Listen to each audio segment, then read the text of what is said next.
Hello, everybody. My name is Jacob Hutter. I'll be speaking on behalf of Roberto Bastoni, and today we'll be covering our power electronics project, a proposed high-speed rail link between New York City and Miami, Florida. Here's our agenda, and let's just jump straight into the success of high-speed rail abroad. So far, there are three major players in this game: the European High-Speed Rail Network, as you can see on the right. The lines most exist in the countries of Portugal, Spain, France, Germany, Italy, and the UK.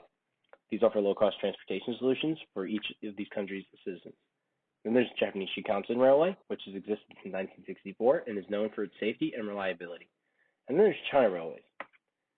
They've been the model of high-speed rail in the 21st century in that they began operating their first line in 2008. Since, they built 27,000 kilometers of high-speed rail.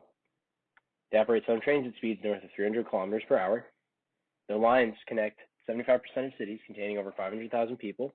These lines have generated millions of jobs, and their most popular line between Beijing and Shanghai generates $1 billion annually, US. These lines have also become a symbol of national pride for the country, in that they've seen the success that this has brought them, and they have further expanded their high-speed rail network to over 45,000 kilometers planned. Based upon these successes, we propose a high-speed rail link between New York City, New York, and Miami, Florida, with one major stopover in the Washington, D.C./Northern Virginia area, given that this is a major population center and the seat of U.S. government.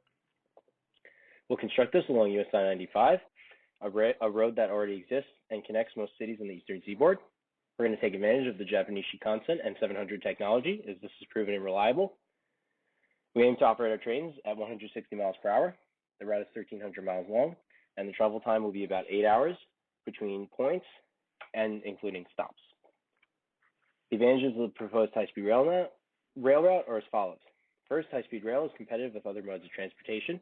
Planes advertise a flight time of about 2.5 hours, but in reality, it's close to double that due to security checks, frequent delays, and travel times between city centers and airports. Then there's the car, but the train wins this battle in that it takes about 8 hours to complete its trip versus the car taking about 20, and that doesn't include car stops. High-speed rail is also safe and reliable in that it can operate in any weather condition, and due to advanced signaling, there are less delays. There's ease of access both geographically and socioeconomically. Geographically, because most rail lines run directly to city centers, and socioeconomically, because the price of your train ticket is normally very cheap. Infrastructure investment is known for creating jobs. There's the jobs involved in building the actual high-speed rail line, and then there'll be infrastructure around these jobs, and those will create even more jobs. And then importantly, there's the expansion of cities around high-speed rail. There are many cities in the U.S. Southeast that aren't very connected with the U.S. public transportation network, including Fayetteville, North Carolina, Charleston, South Carolina, and Savannah, Georgia. Having a rail line that passes close by these cities will greatly improve lives of each of the citizens of these places.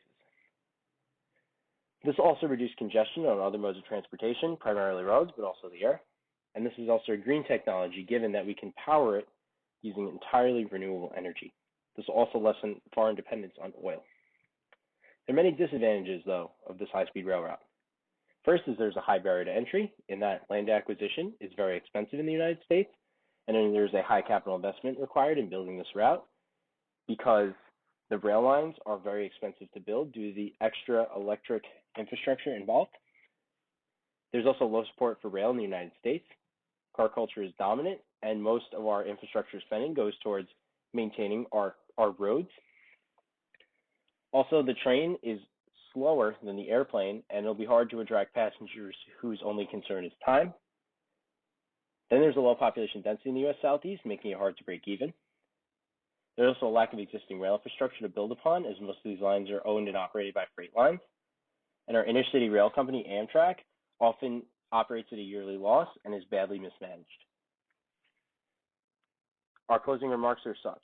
High-speed rail is proven abroad in both Europe and Asia. The route between New York City and Miami will be an improvement over the current modes of transportation and will help spur economic development in the U.S. Southeast. The route will improve the U.S. economy and help us move towards greener transportation solutions.